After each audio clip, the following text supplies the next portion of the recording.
The lobby was marble and tasteful. His suite on the ninth floor had the specific quality of rooms designed to communicate calm to people who were not calm. Good furniture, no sharp angles, a particular quality of morning light from the east-facing windows. He was already there when she arrived at 7:28. He was 54, gray at the temples, wearing the Friday version of his professional presentation. Still a suit, but slightly less formal than his courtroom register. He had the face of a man who had spent decades in rooms with people who were frightened, and who had learned that the most valuable thing he could offer was steadiness. He did not offer her coffee. He had learned at some point in their acquaintance that she didn't want the social scaffolding. She sat down and opened the contingency document on her laptop and turned it toward him. "The Harmon investigation," she said. "These are the transactions I'm concerned about." He read in silence. He read the way she read, completely, without visible reaction, processing rather than performing processing. After 12 minutes, he looked up. "The 2019 transfers," he said. "Yes. These are all documented as legitimate at the time of execution." "They are." "The compliance records exist." "They do." He looked at her. "Then the exposure is manageable." "Under normal circumstances," she said. He held her gaze. He understood what normal circumstances meant in this context. He had been a federal prosecutor. He understood what the withdrawal of political protection meant for the manageability of a legal situation. "What did you withdraw?" 3 DOJ contacts, a procedural arrangement affecting the Harmon case's sealed status, and a congressional relationship that had been producing friction in the investigation's resource allocation for 2 years. He looked at her for a moment that stretched. "You withdrew all of that at once, over the course of a week." "Celeste." He said her name with a flatness that was not reproach, but was adjacent to it. The voice of a careful man who had just seen something that concerned him. "I know," she said. "The combination of those withdrawals, I know, creates a window in which investigators gain access to records that establish your involvement in the financial structure before your legal separation from it is fully—" "I know, Garrett." She said it without heat. "That's why I'm here." He closed the laptop. He leaned back in his chair and looked at the ceiling for a moment. "I need 3 things," she said. "I need to understand my actual exposure, not the theoretical exposure. I need a contact at the DOJ who can tell me where the Harmon investigation is directionally without alerting anyone that I'm asking. And I need to know whether there's a version of this in which I get ahead of it on my own terms." "Getting ahead of it on your own terms," he said carefully, "typically involves a conversation with prosecutors." "I know what it involves. It also typically involves—" He stopped. "Cooperation," she said. "Yes." The word sat between them. She had spent 12 years building an architecture specifically designed so that this word would never apply to her. Cooperation meant Roman. Cooperation meant naming names that were already known, but providing the evidentiary substance that transformed known names into prosecutable cases. It meant becoming, in the language of federal law, a material witness. She had built the entire axiom structure, the entire extraction from Roman's world, the entire sequence of the last 2 weeks, around the premise that she would never need to be in this room having this conversation. "Tell me the actual exposure first," she said, "before anything else." He nodded. He pulled a legal pad toward him and uncapped a pen. "Walk me through the 2019 transactions in detail." She did. She was back in the Axiom offices by 10. She sat at her desk and looked at the Park Avenue South view that she had looked at for 3 years. The view that represented, in her internal geography, the forward motion she had built for herself and by herself. Garrett's assessment had been precise and not comforting. Her exposure was real, not catastrophic, not in the way of someone who would go to prison absent extraordinary intervention, but real enough to require management. Real enough to require the kind of management that carried its own costs. If the Harmon investigation proceeded at its current trajectory, if the grand jury was impaneled within the time frame Garrett estimated, she would have a window of approximately 3 weeks in which to establish her position before the investigation's direction became fixed. 3 weeks. She was thinking about what 3 weeks meant in practical terms when Dara knocked and opened the door simultaneously, which was the second time Dara had done this in 2 weeks. which meant Celeste needed to recalibrate what the knock and enter meant, because it was becoming a signal for something. "There's a man downstairs," Dara said. "He says his name is Vincent Cole. He says you'll know who that is." Celeste went still in a way that was not visible from across the desk. She knew who Vincent Cole was. Everyone in the specific world she had inhabited for 12 years knew who Vincent Cole was, the same way you knew about certain weather systems, not personally, not directly, but as a feature of the landscape you operated in. Vincent Cole was the senior investigator for the Harmon Task Force. He was not here to introduce himself. "Send him up," she said. She had exactly 90 seconds before the elevator reached her floor. She used them to close 2 tabs on her laptop, lock the lower left drawer of her desk, and compose her expression into the specific register she used for high-stakes meetings. Present, attentive, communicating nothing. Vincent Cole was 50, built like a man who had played football in a previous decade and retained the structural memory of it in his shoulders. He wore a suit that fit well enough to be deliberate. He had the eyes of an investigator, not aggressive, not performing aggression, but the constant low-level reading of everything in the room, the professional habit of information collection that never fully turned off. He sat down without being asked. She let him. "Ms. Voss," he said. "Mr. Cole, you're aware of the Harmon investigation." "I'm aware of it." "Your name has appeared in documentation that the investigation has recently gained access to." She held his gaze, said nothing. "We're at a stage," he said, "where the direction of the investigation will be significantly shaped by the next few conversations we have with the relevant parties." He paused. "I wanted to have this conversation with you before that direction became fixed." "That's considerate of you," she said. Something moved through his expression, not quite amusement, but its structural neighbor. "Ms. Voss, I've been working financial crime for 22 years. I've read every document connected to Roman Devereaux's operation that we currently have access to. And I've spent the last week developing a fairly comprehensive picture of the architecture of that operation." He paused. "The picture is interesting." She waited. "What's interesting," he said, "is that it's the most sophisticated financial architecture I've encountered in 22 years. The layering, the legal structural separation, the political integration." He looked at her directly. "It's not the architecture of a criminal organization. It's the architecture of someone who understood both criminal organizations and legitimate finance well enough to build something that interfaced with both." She said nothing. "Roman Devereaux is not that person," Cole said. "We both know that." The office was very quiet. "I'm listening," she said finally. "We want Roman," Cole said. "We have sufficient evidence for indictment. What we want is the evidentiary foundation that makes the case prosecutable beyond reasonable doubt, the financial structure that connects his operation to the underlying criminal activity." He paused. "You built that structure. You understand it better than anyone alive. And you're currently in a position where your own exposure, while manageable in the abstract, is considerably less manageable given the specific circumstances of the last 2 weeks." She looked at him. "You know about the withdrawals," she said. "We noticed," he said, "when certain frictions in the investigation's progress suddenly resolved themselves." He met her eyes. "We're investigators, Ms. Voss. When obstacles disappear, we ask what changed." She understood then, with a clarity that was almost physical, what the last 2 weeks had looked like from the outside. She had withdrawn the protections. She had done it deliberately, as part of a sequence designed to allow the investigation to proceed naturally. She had not considered, had genuinely not fully considered, that the precise timing and specificity of those withdrawals would be itself a signal. That investigators watching an investigation suddenly accelerate would look for the mechanism, and had found her. "What you're describing," she said, "is cooperation." "I'm describing a conversation," Cole said. "What that conversation leads to depends on the conversation." She looked at her desk, at the laptop, at the window behind it. She thought about Garrett's 3-week window. She thought about the contingency document on page 31. She thought about 12 years of invisible work, and Axiom, and the Tokyo Call, and Marco Reyes, and the Mercer proposal, and everything she had built in the space between what the world saw and what was actually true.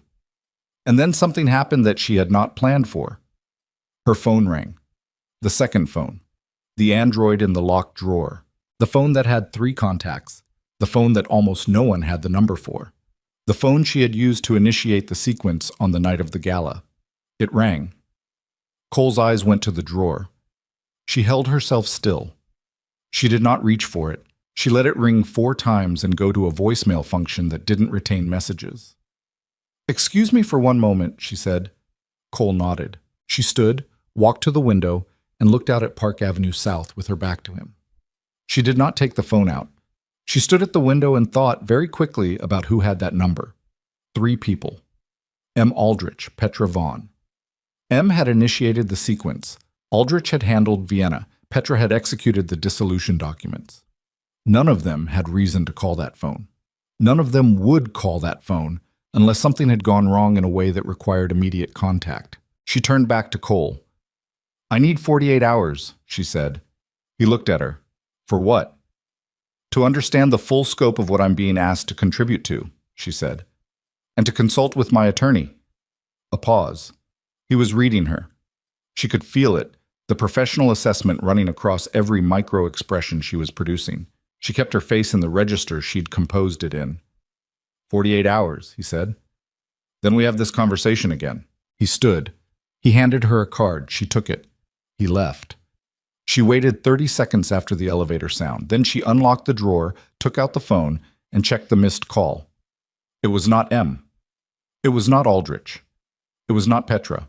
It was a number she did not recognize, a number that should not have existed in any record connected to this phone, because this phone's number had never been given to anyone outside the 3 contacts, had never been used in any communication that could surface it, had never been connected to any account or identity that traced back to Celeste Voss or Celeste Devereaux.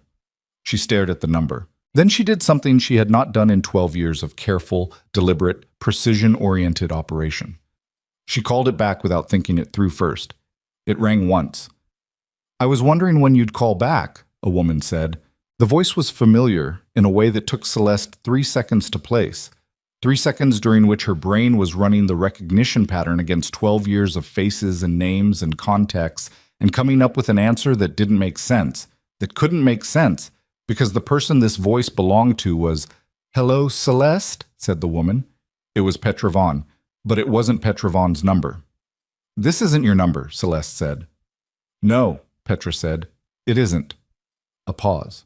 "Petra?" Celeste's voice was flat, stripped of everything except the question underneath it. "How does someone I've never given this number to have this number?" A long silence. "Celeste," Petra said, and something in the way she said the name, careful, slightly weighted, the voice of a person about to say something that cannot be unsaid. "We need to meet, tonight. Not at your office, somewhere I tell you." "Tell me how you have this number first." "I will," Petra said. "When we meet." Petra. Celeste. The careful wait again. "What I need to tell you cannot be said on a phone, not this phone, not any phone." A pause. "It changes everything. I need you to trust me for 4 more hours." Celeste stood in the middle of her office with the phone pressed against her ear and felt something she identified, with cold precision, as the specific sensation of a structure she had believed to be solid, revealing, for the first time, that it had a foundation she had not examined. "Where?" she said. Petra gave her an address in the West Village. A restaurant she knew. Small, private, the kind of place that understood discretion as a business model. 8 o'clock, Petra said. "I'll be there." She hung up. She stood in the office. Outside, the November afternoon was doing what it did, and the city was doing what it did. And somewhere in the machinery of the last 2 weeks, the sequence she had designed and executed with the precision of 12 years of practice, something was wrong in a way she could not yet name. She thought about Cole, about the number, about Petra's voice carrying that specific weight. She thought about the moment, 11 years ago, when she had first brought Petra Vaughn into the architecture, the referral that had looked like a favor, the way she had structured that first engagement to make herself essential to Petra in ways Petra had never quite seen the full shape of. She thought about the phrase she'd used in her own memory of that moment, ways Petra had never quite seen the full shape of. And for the first time, she allowed herself to ask the question she had not asked because it had not occurred to her to ask it. What if Petra had seen the full shape? What if Petra had seen it and said nothing? What if the architecture she had built to contain and utilize Petra Vaughn had been, from some point she couldn't identify, running in? She got to the restaurant 20 minutes early, not because she was anxious, because 20 minutes early meant she could choose her seat, map the exits, watch the door, and have her back to a wall before Petra arrived. These were habits she had developed not from paranoia, but from the same structural thinking she applied to everything. Information asymmetry was power, and arriving first in a room was the cheapest form of information asymmetry available. The restaurant was called Marin's, West Village, tucked between a wine bar and a dry cleaner on a block that didn't advertise itself. 8 tables. Low light. The kind of place where the staff had cultivated not recognizing faces as a professional skill. She had been here twice before, both times for conversations that required exactly this quality of anonymity. She ordered water, sat with her back to the exposed brick wall, facing the door. She had spent the 4 hours between the call and now doing 3 things. First, she had run the unrecognized number through every reverse identification resource available to her, and she had access to resources considerably beyond what a civilian could reach, and had come up with nothing. The number was clean in the way that numbers were clean when someone had made deliberate effort to make them clean. Second, she had reviewed every document Petra Vaughn had ever prepared for her, every engagement letter, every dissolution filing, the full 6-year record of their professional relationship. Third, she had sat in the Axiom office for 30 minutes doing nothing, which was her version of the thing other people did in moments of crisis that she had never found a clean word for. Not prayer, not meditation. The act of deliberately clearing the architecture of active thought and letting the deeper pattern recognition run without interference. What the deeper pattern recognition had surfaced in those 30 minutes was not an answer. It was a shape she didn't like. Petra walked in at 8:02. She was 53, a slight woman who wore her authority in her posture rather than her presentation. She dressed simply, expensively, with the specific understatement of someone who had learned that the people she needed to impress were not impressed by display. She had silver at the temples that she'd stopped coloring 4 years ago, which Celeste had noted at the time as a decision that communicated something deliberate. She had worked with Celeste for 6 years, and in that time had always maintained a quality of professional warmth, present, engaged, specific, but with a consistent boundary that Celeste had respected, and she realized now had perhaps misread. Petra sat down. She did not look around the room. She looked directly at Celeste. "Thank you for coming," she said. "Tell me about the number," Celeste said. Petra folded her hands on the table. "I've known about the second phone for 3 years." The restaurant's ambient noise continued. Someone at the table by the window was laughing at something. "How?" Celeste said. "The building on Park Avenue South," Petra said. "The Axiom office. When you signed the lease 9 years ago, the building's IT infrastructure included a passive signal monitoring system that was," she paused, choosing the word, "accessible to someone with the right relationships." Celeste looked at her. "Who has the right relationships?" "The man who owns this building," Petra said. "His name is Lawrence Taft. You don't know him directly. He has a business relationship with Roman that predates your marriage." The shape in Celeste's mind sharpened. "Taft has been monitoring communications in and out of the Axiom offices since you signed the lease," Petra said. "Not continuously. Selectively. Flagged activity. The second phone registered as a device that powered on periodically in that space. The number was identified 18 months ago when you made a call from the office while the phone was active." "Why are you telling me this?" Celeste said. Petra was quiet for a moment. "Because Taft brought me into the arrangement 2 years ago." She held Celeste's gaze. "He wanted someone who understood the legal architecture of what you were doing, someone who could help him understand what you were building and how exposed Roman would be if you ever moved against him." The table between them was very still. "You've been working for Taft," Celeste said. "I've been working for Taft," Petra said, "for 2 years. While working for me. While working for you." Celeste looked at her hands, then back up. Her voice, when she spoke, was the flattest it had been in any conversation in recent memory. "The dissolution documents, the ones you executed Monday, were filed correctly," Petra said. "Everything I prepared for you was executed exactly as you instructed. I want you to understand that." "Then what did you give him?" Petra took a breath. The structural map, the full architecture of everything you'd built inside Roman's operation. The beneficial ownership provisions, the control structures, the complete picture of how Axiom related to the underlying entities. She paused. He has a document that, in the wrong hands, establishes your involvement in the financial architecture far more comprehensively than anything the Harmon investigation currently has access to. The laughter from the table by the window had stopped. The wrong hands, Celeste said. Taft's attorney has a sealed copy, Petra said, with instructions to deliver it to the federal investigation if Taft determines his own interests require it. She looked at Celeste. He's been using it as insurance, not against you specifically, as part of a larger arrangement with Roman. If Roman's operation goes down in a way that exposes Taft, Taft has a document that redirects prosecutorial attention. To me, Celeste said. To the architect of the financial structure, Petra said, which is you. Celeste sat with this. She sat with it in the specific way she sat with information that required structural reorganization, not emotionally, not yet, but architecturally, rearranging the picture she'd been working from to incorporate the new element, examining how it changed the load-bearing relationships. It changed almost everything. The 3-week window Garrett had described was not 3 weeks. It was however long Taft decided his interests were safe. The moment Roman's collapse reached a point where Taft's own exposure became critical, and that moment, given the current trajectory of the Harmon investigation, was not 3 weeks away, but possibly days away. Taft would hand the document to federal investigators, and Celeste's carefully structured legal separation from Roman's operation would be buried under a comprehensive architectural map that told a very different story. "Why are you telling me this?" Celeste said again. The second time asking meant something different than the first. Petra looked at her for a long moment. "Because I've worked with you for 6 years," she said. "And because what Taft did, what he asked me to help him do, is not something I was fully informed about when I agreed to it. The use he's planning to make of that document is not what I understood to be the arrangement." She paused. "And because you deserve to know."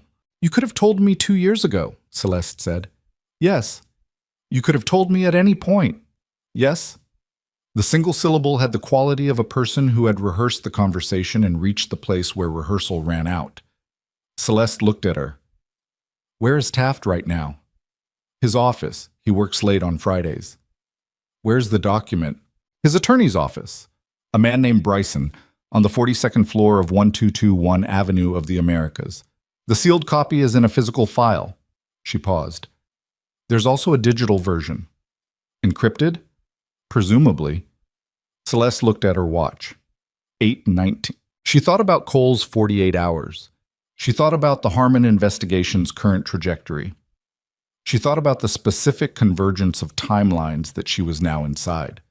Roman's collapse accelerating, Taft's exposure increasing, Cole waiting for a conversation, and a document in a sealed file that could rewrite the story of the last 12 years in a way that made her the architect of a criminal empire rather than the woman who had built something extraordinary inside one and then walked away. "Taft," she said. "Does Roman know about him?"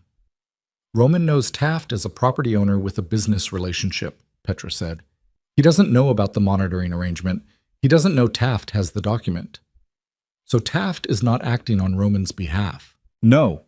Taft is acting entirely on his own behalf. Roman is a liability to him at this point. If Roman goes down cleanly, pleads, cooperates minimally, takes a sentence, Taft is fine. If the investigation expands, if Roman starts looking for deals to make, if prosecutors start pulling threads that lead toward the property holdings," she stopped. "Taft needs a redirect," Celeste said. You're the redirect." Celeste stood up. Petra looked up at her. "What are you going to do?" "I'm going to handle it," Celeste said. "That's what I do." She left $40 on the table for the water she hadn't drunk and walked out into the West Village night. The cold hit her face and she walked without stopping, moving east, her phone already out. She called Garrett first. He answered on the second ring. "It's almost 9 on a Friday." "Lawrence Taft," she said. "Property developer, building holdings in Midtown and Lower Manhattan. Tell me his legal exposure in the Harmon investigation." A pause. "Where are you getting—" "Garrett, his exposure." She heard him moving, the sound of a chair, Footsteps, the quality of the line changing as he walks somewhere more private. Taft has 3 buildings with commercial tenants connected to the Harmon investigation. His exposure is indirect but real. If the investigation characterizes rental income from those tenants as proceeds adjacent, it's substantial, she said. It could be. He has a document, she said. A structural map of the Devereaux financial architecture that he obtained through illegal monitoring of a leased commercial space. If he delivers it to Cole's team, it redirects attention toward me and away from his own property holdings. A silence. Celeste, I need to know 2 things. Whether illegally obtained documentation is admissible in the context of a grand jury proceeding, and what the exposure is for Taft if the illegal monitoring is established. She could hear Garrett thinking. Illegally obtained documentation, there are paths to exclusion, but it's not automatic in a grand jury context. The standards are different than trial. If the monitoring violated federal wiretapping statutes, the building is in New York. The monitoring was passive signal capture. That's a federal question and a state question simultaneously. The answer is that the document's admissibility would be contested, it would not be automatically excluded, and the fight to exclude it would take time that I don't have, she said. Taft's exposure if the monitoring is established, Garrett said carefully, is significant. Federal wiretapping carries substantial penalties. The civil liability alone is enough, she said. Enough for what? Enough for a conversation, she said. Get me Taft's attorney's home number. His name is Bryson. He's at 1221 Avenue of the Americas. Celeste, it's 9 o'clock on a Friday. Garrett. She stopped walking. She was standing on a corner in the West Village with the cold November night around her and the specific quality of focus that she had always been able to produce in genuine crisis. Not calm exactly. Something more like the absolute compression of everything irrelevant until only the necessary remained. I have possibly 48 hours before a document surfaces that rewrites 12 years of my life. I need Bryson's number. I need it now. A pause. Give me 10 minutes. She kept walking. Some. Taft's office was on the 31st floor of a building on 6th Avenue, and she was there by 9:40. She had not called ahead. She had not announced herself. She had walked into the lobby with the specific quality of a person who belongs in a building and told the security desk that she was there to see Lawrence Taft, that he was expecting her, that she was a business associate, and she had stood with the composed authority of someone for whom being believed was a default setting. The security desk called upstairs, held for 30 seconds, waved her through. Taft's assistant, a young man working late on a Friday for reasons that probably had something to do with fear, showed her to a corner office and said Mr. Taft would be with her in a moment. Taft appeared 2 minutes later. He was 61, a large man, the physical presence of someone who had played a sport seriously in a previous life and had maintained the structural memory of it without maintaining the conditioning. He had a politician's face, open, approachable, the face of someone who had learned early that likability was an asset in every room. He looked at her with the specific expression of a man who recognized a face and was running the recognition against his internal register. Ms. Voss, she said. Celeste Voss. You know who I am. He looked at her for a moment. Something shifted in the open, approachable face, not dramatically, but the specific micro-adjustment of a man recalculating the nature of a situation. He closed the office door. Sit down, he said. I'll stand, she said. This won't take long. He looked at her. How did you get up here? The same way I've gotten into every room I've ever needed to be in, she said. I asked. He moved to his desk but didn't sit, kept the desk between them. Physical architecture as communication, the same language she used. What do you want? I want the document, she said, the one your attorney is holding, and I want the digital version, destroyed. He looked at her with an expression that was attempting blankness but not fully achieving it. I don't know what document. Lawrence! She said his name with the same flat register she used when the social scaffolding was not something she had time for. The monitoring arrangement in the building on Park Avenue South. The structural map your attorney is holding in a sealed file on the 42nd floor of 1221 Avenue of the Americas. The digital backup. She looked at him steadily. I know about all of it. I've known for approximately 2 hours. Let's not use this conversation on pretending otherwise. The blankness gave up. What replaced it was something more honest and more dangerous. The expression of a man assessing a threat in real time, calculating whether he was holding more than she was. "You can't prove the monitoring," he said. "I can establish it," she said. "Technically, forensically, through the building's IT infrastructure. Not instantly, not tonight, but within a time frame considerably shorter than the Harmon investigation's current trajectory." She paused. "Federal wiretapping, Lawrence, that's not a civil matter. Neither is building a criminal empire's financial architecture," he said. His voice had hardened. The politician's face had gone somewhere else. What was left was the version of him that had gotten to a 31st floor corner office on 6th Avenue, which was not the approachable version. "I built a financial architecture," she said. "I built it legally, using legitimate instruments, on behalf of a client whose underlying activities were his own. I'm an architect who designed a building. I'm not responsible for what someone put in the rooms." That argument works better if you weren't married to him for 12 years. My personal relationship with my client doesn't change the legal analysis of my professional work. She held his gaze. But your unauthorized electronic surveillance of a commercial tenant changes the legal admissibility of the document you've been using as insurance. Courts have inconsistent standards on this question. Yes, she said. You'd like to test that inconsistency. So would I. The difference is that the admissibility fight happens in a context where the monitoring itself is also being prosecuted, and you're the subject of that prosecution. She paused. We can both spend the next 18 months in a legal war that is expensive and exhausting and ends with a judge ruling on which piece of inadmissible evidence is more inadmissible than the other. Or we can have a different conversation. He looked at her. What kind of conversation? The kind where we recognize that your actual problem isn't me, she said. Your actual problem is that the Harmon investigation is expanding toward your property holdings, and the document you've been holding as insurance against that expansion is about to become a liability rather than an asset because the person it's meant to redirect has already initiated contact with the investigation on her own terms. Something shifted in his face. She watched it shift. You've talked to Cole. Cole came to me, she said. Yesterday. I have 48 hours to determine my position. She let that sit. If I determine my position before you deliver that document, the document becomes evidence of illegal surveillance with no prosecutorial value. You get the exposure without the protection.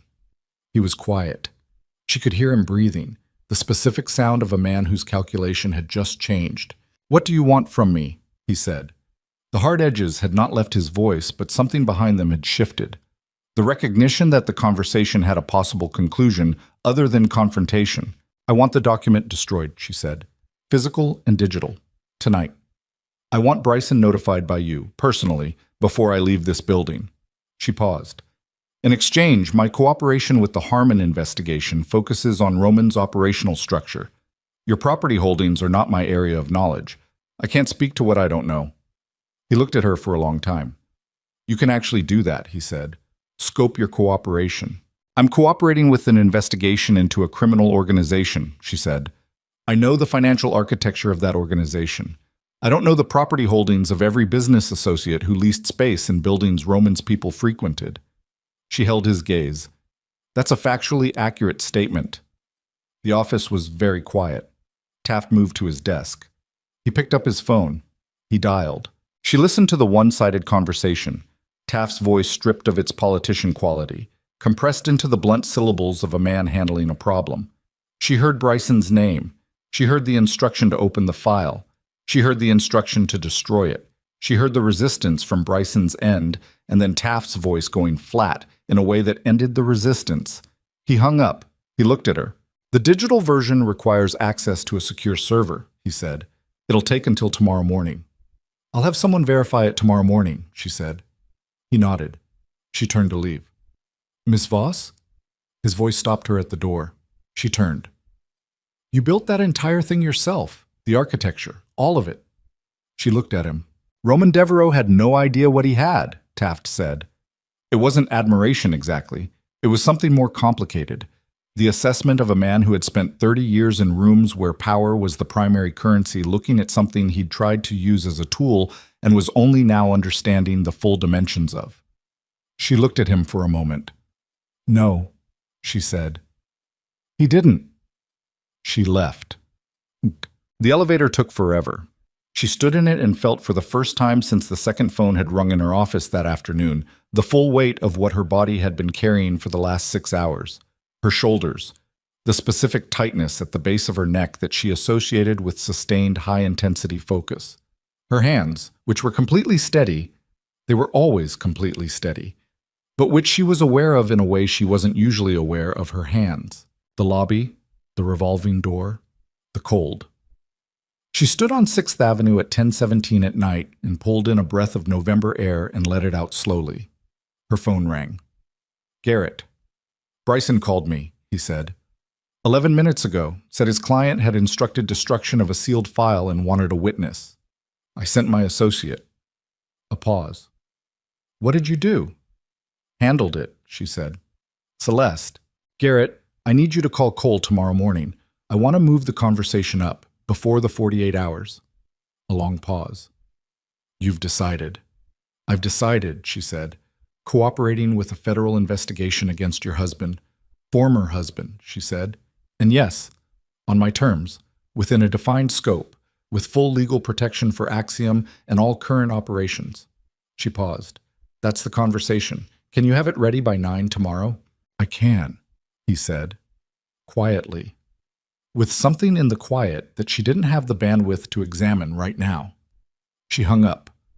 She looked up at the 6th Avenue Canyon, the buildings on both sides throwing light up into the overcast November sky, the city doing its relentless, indifferent thing around her, the traffic and the cold, and the specific New York Friday night energy of 10,000 separate stories happening simultaneously in all directions. She started walking. She had made it half a block when her regular phone rang. "Roman." She stopped. She looked at the screen. She answered. "I know you talked to Taft," Roman said. His voice was different than it had been in the kitchen, different than it had been in her office. Stripped of the calibrating quality, stripped of the performed authority. What was left was something rawer, more fundamental. The voice of a man who had spent a week watching the ground disappear from beneath him and had just gotten one more piece of information confirming the direction of the fall. "Roman, Cole came to see me today," he said. "This afternoon. Told me the investigation had accelerated. Told me they'd be seeking indictment within 2 weeks." A pause. "He told me they had a cooperating witness." She said nothing. "Was that you?" Roman said. Have you already been talking to them?" "I've had one conversation," she said. "Preliminary. Nothing has been agreed to. But it will be." She looked at the pavement in front of her, at the specific gray of a New York sidewalk at night, the particular texture of it, unremarkable and solid. "Yes," she said. "It will be." The silence on the line had a weight to it she hadn't heard from him before. Not anger, not the calculated power silence he deployed in rooms. Something simpler and older. The silence of a man who had run out of moves. 12 years, he said. 12 years, she said, and it ends like this. She thought about the ballroom, about the specific quality of his stillness when Vanessa had walked across the marble floor, about the nothing he had said when she needed him to say something, about page 31 of a contingency document she had built against a possibility she had told herself she'd never need. "It ends," she said, "the way things end when they've been wrong for a long time."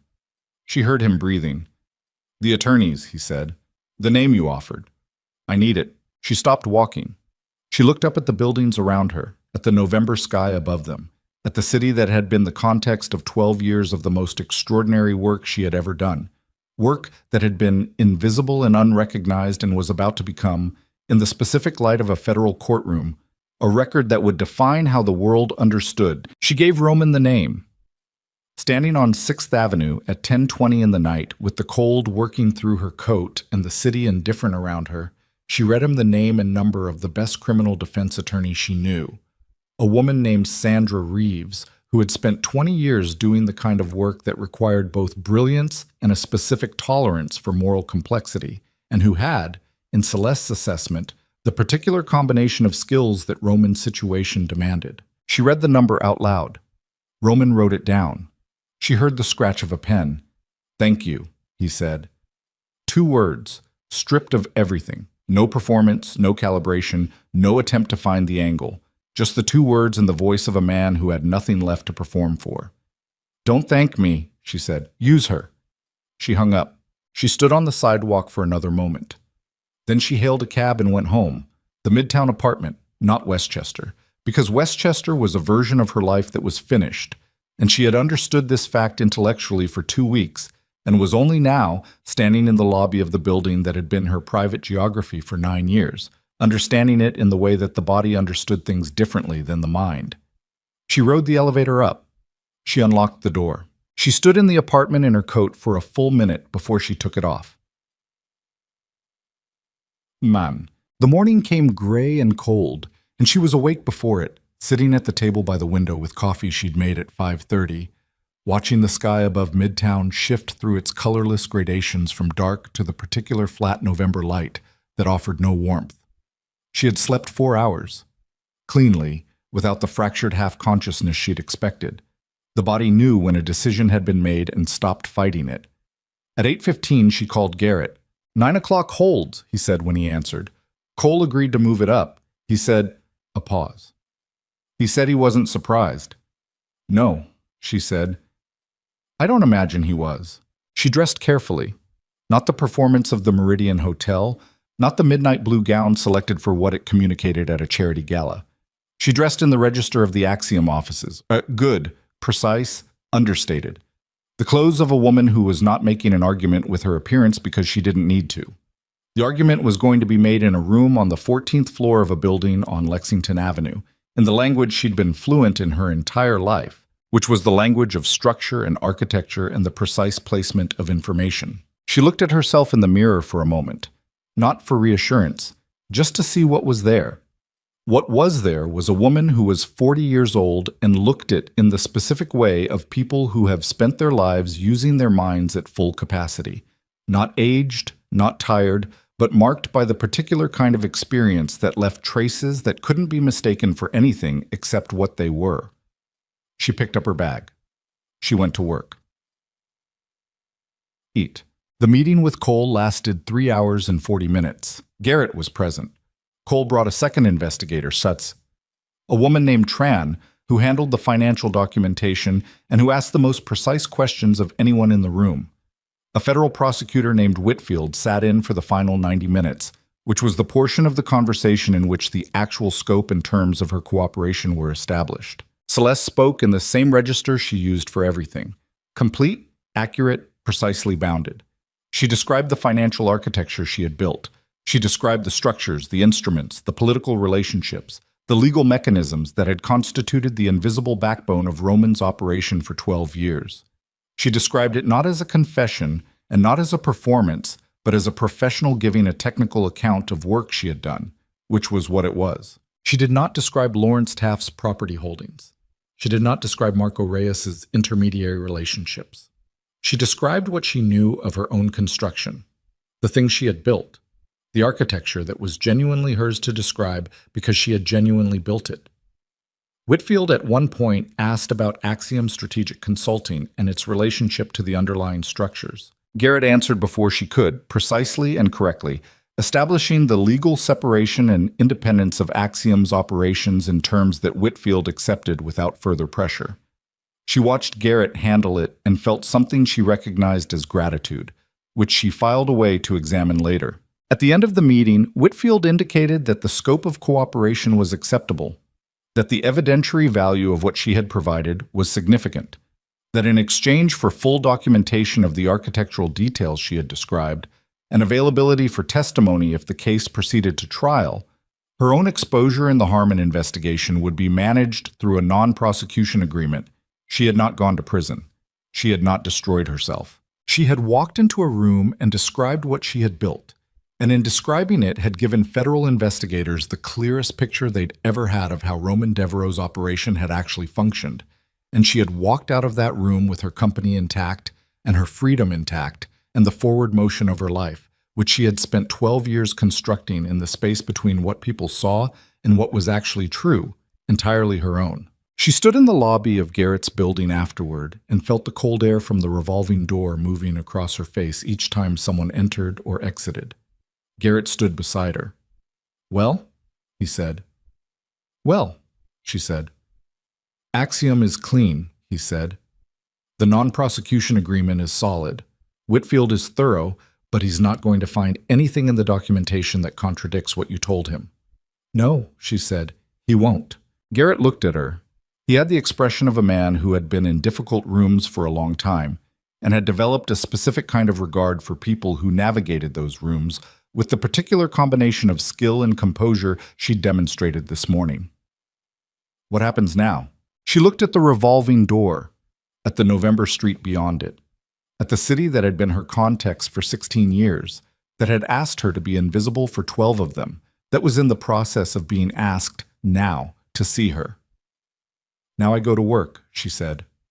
The indictment came down on a Tuesday, 3 weeks later. She read about it the way she read about most things that moved through the news cycle in the context of her world, completely, without visible reaction, processing the information against the structural picture she already held.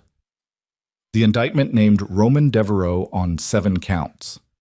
The press coverage was extensive. The photographs were the kind that major criminal indictments generated. Roman leaving a building with Sandra Reeves beside him, Sandra's hand on his arm in the subtle guiding gesture of an attorney managing a client through a difficult public moment. Celeste looked at those photographs for a moment. She thought about the man in those photographs. The man she had met at 24 who had large hands and a particular quality of stillness she had confused, briefly, for depth. The man who had stood in the Meridian Hotel ballroom and said nothing. She thought about the 12 years. She did not think about them with grief, exactly, or with anger, exactly. She thought about them with the specific quality of attention that she brought to everything that had shaped the architecture of who she was, completely, without looking away, giving them the weight they deserved. They deserved considerable weight. She closed the browser. She pulled up the Mercer file. Petra Vaughn resigned from her firm in December. She sent Celeste a letter, actual paper, handwritten, which was a choice that communicated something, that arrived at the Axiom offices on a Wednesday afternoon. Celeste read it once at her desk. Petra said she was leaving practice. She said she was sorry. She said the sorry in the specific, non-performative way of someone who understood that sorry was inadequate and was saying it anyway because inadequate was still something. Celeste held the letter for a moment. Then she set it on her desk and wrote a response, also on paper, which she had not done in years, that was 4 sentences long. She told Petra that the documents she had prepared over 6 years were accurate and professional. She told Petra that her behavior over the last 2 years was not something she intended to spend further time on. She told Petra that she hoped she found work that suited her. She told her good luck. She meant all 4 sentences. She sealed the envelope and gave it to Dara to mail. Marcus Webb called her in January. He had, following her advice, obtained his own attorney. He had, following that attorney's advice, cooperated with the investigation in his own limited capacity. He was not being charged. He was in the process of dismantling the professional life he had built inside Roman's organization and figuring out, at 51, what came next. He called on a Thursday morning, and she took the call because she recognized the number, and because she had, over the last 2 months, developed a different relationship with the calls she took and the ones she let go. "I need a reference," he said. When he said it, the directness of it, no preamble, no social scaffolding, just the thing he needed, reminded her of something she recognized in herself. The habit of people who have been through difficult rooms of getting to the point. "For what position?" she said. "CFO. A clean company. Midsize. I have 2 interviews." She thought for a moment. Webb was competent, had been, for 9 years, genuinely competent at the financial operations work he did. What he had lacked was judgment about context, the specific judgment that said when to leave, which was a judgment that the structure he'd been inside had not encouraged. That wasn't nothing, but it also wasn't everything. "Send me the companies," she said. "I'll decide after I've looked at them."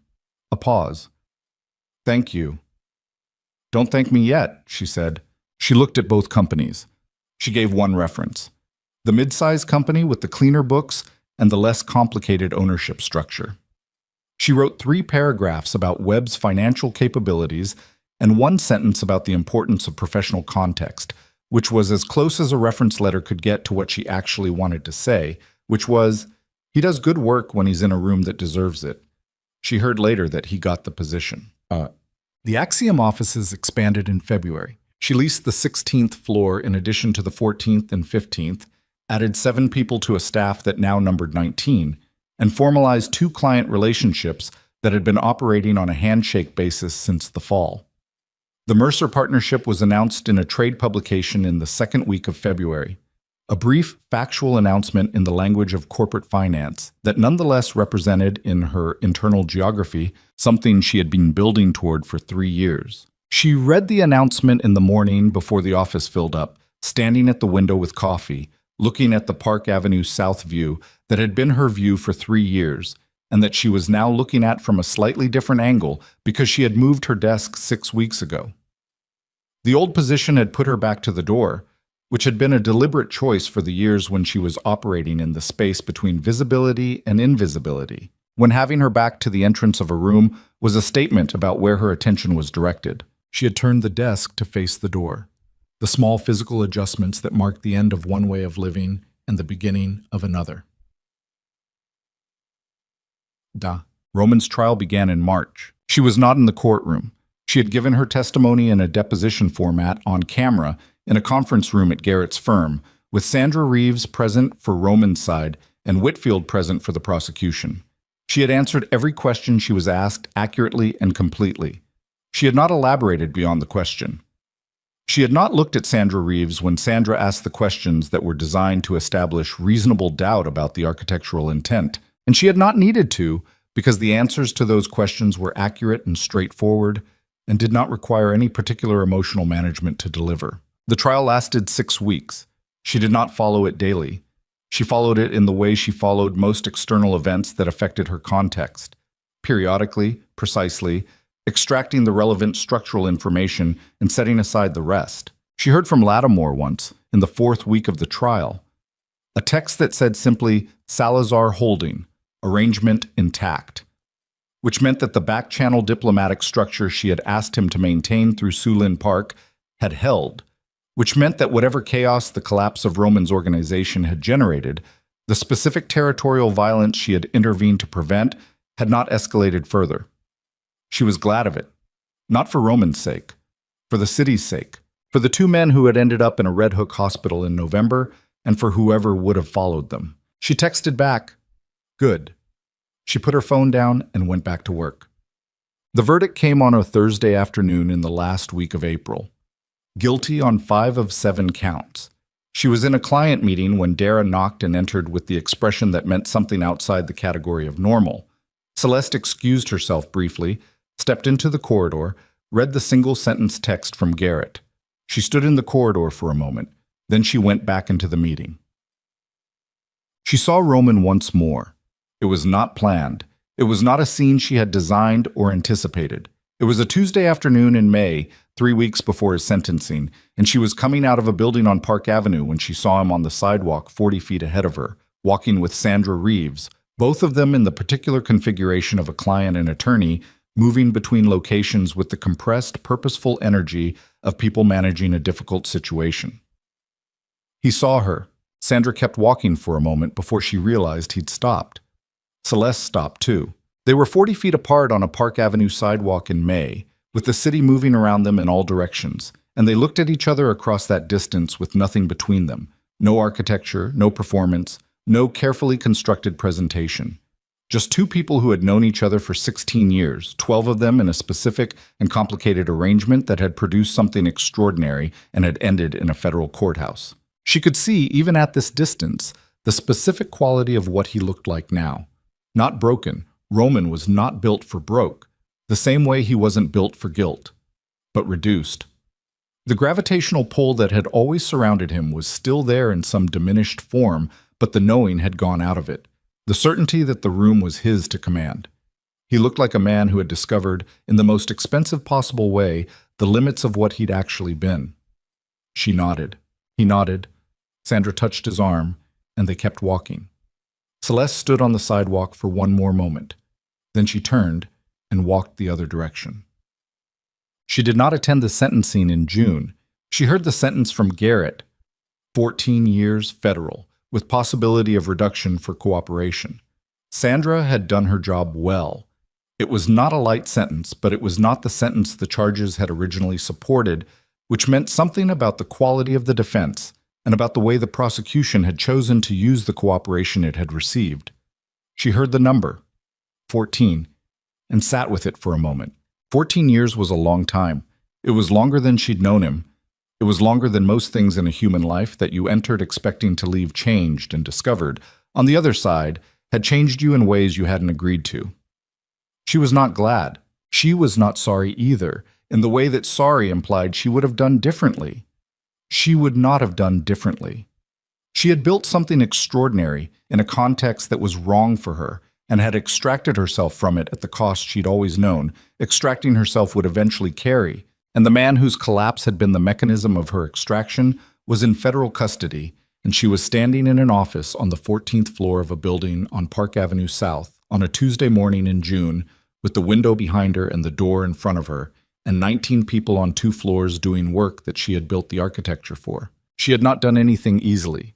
She had not come out of it clean in the way of people who had never been inside anything complicated. What she had come out of it as was herself. The specific, complete, fully inhabited version of herself that had existed in the space between what people saw and what was actually true for 16 years, and that was now, for the first time, occupying the same space as what people saw. That was not nothing. That was, in the accounting of her life, everything.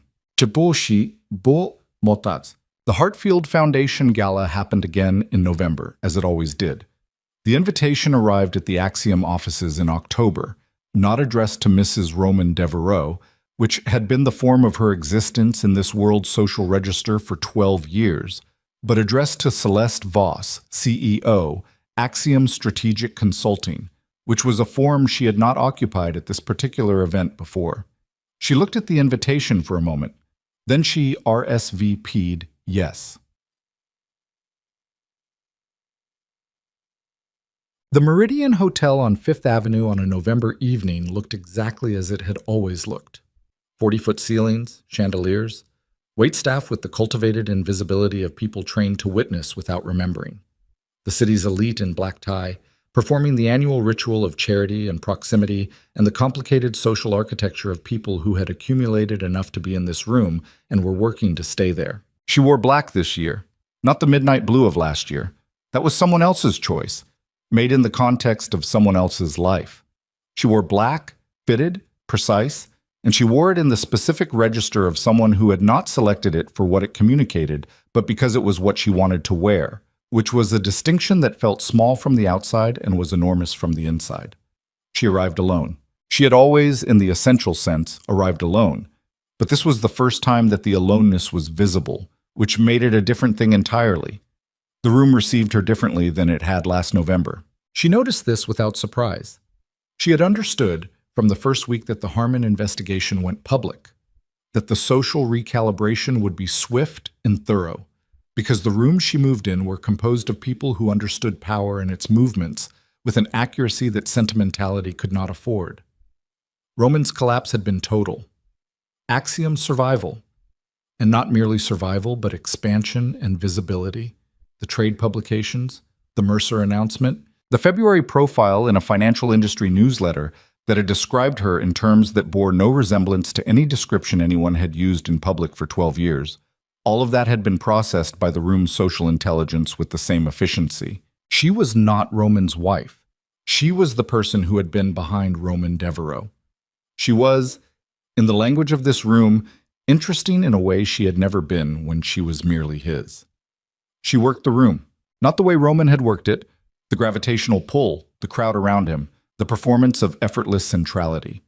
She worked it the way she did everything, methodically and with genuine engagement, moving through conversations that were real rather than theatrical, stopping to speak with people whose names were in her phone under categories that were now, for the first time, exclusively her own. She spoke with a senator from New York who had, 14 months ago, stopped answering calls from Roman's people, and who now wanted to discuss infrastructure investment and sustainable finance with the same seriousness he'd previously reserved for the connections he thought mattered.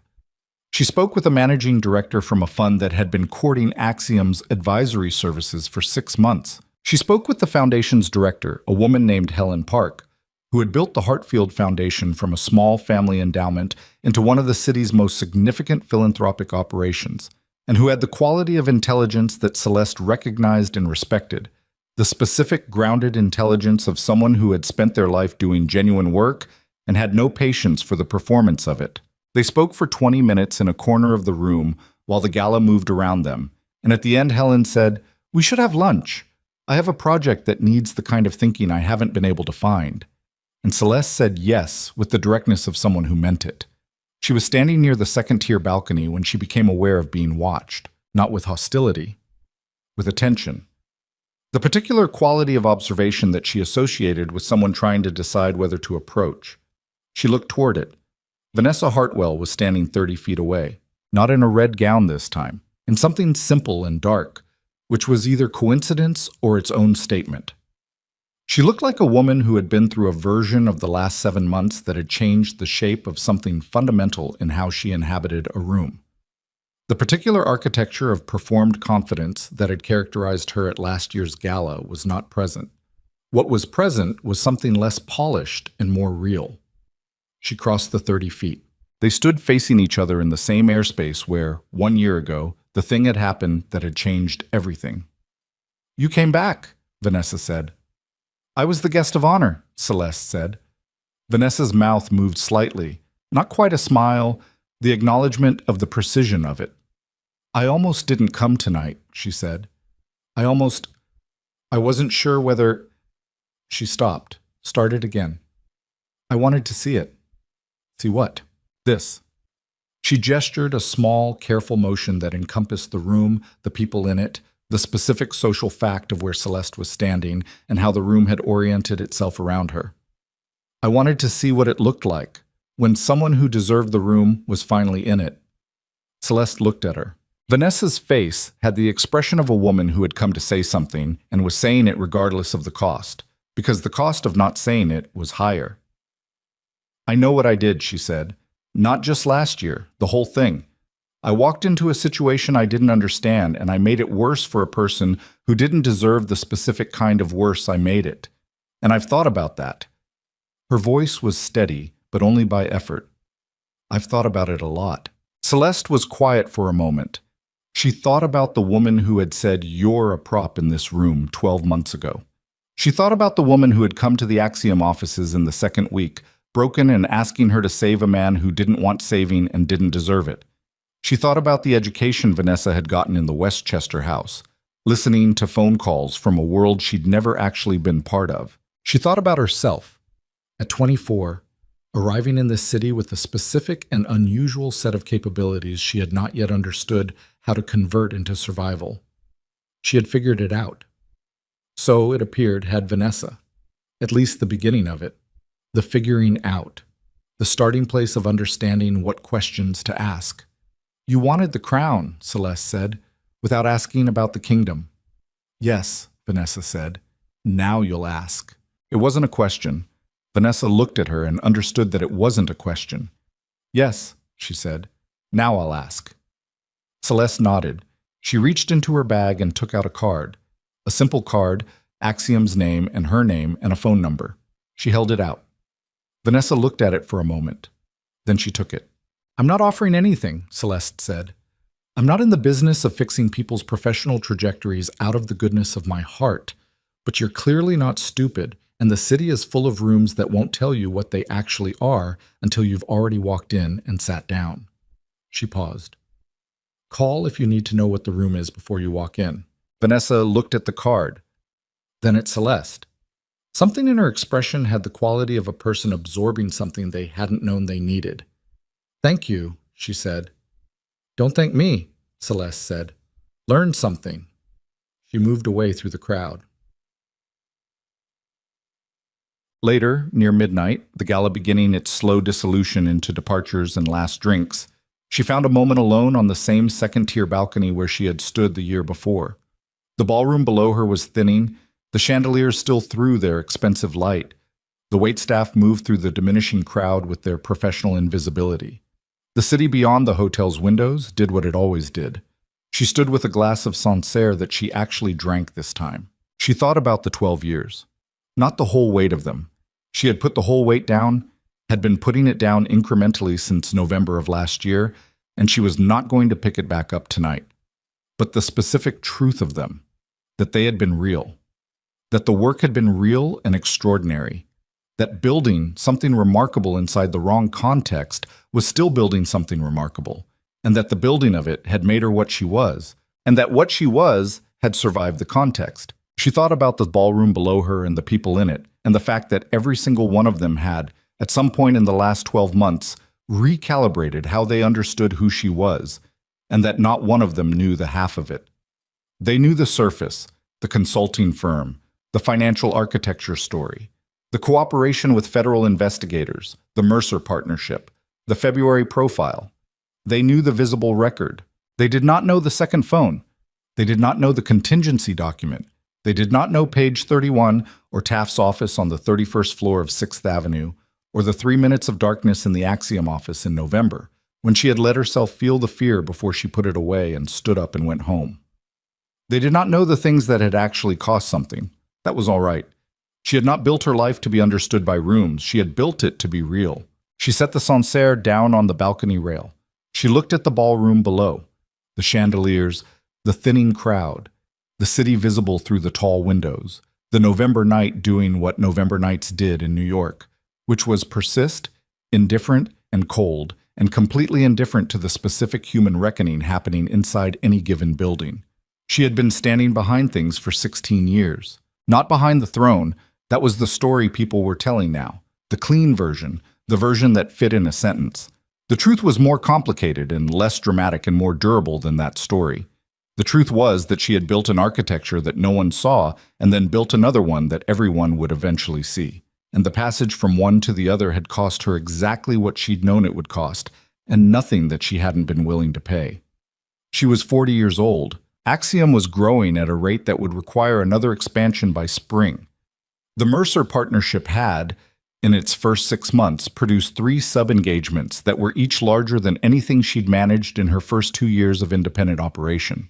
Marco Reyes had come back in January with documented briefs from the Battaglia family and the OSE organization, and she had spent February reading them with the precise structural attention she brought to every assessment, and she had determined that both situations were solvable, and that solving them as the principal architect rather than the invisible backbone of someone else's operation was a different thing entirely, and that she was prepared for that difference. She had not said yes yet. She was going to say yes in the morning.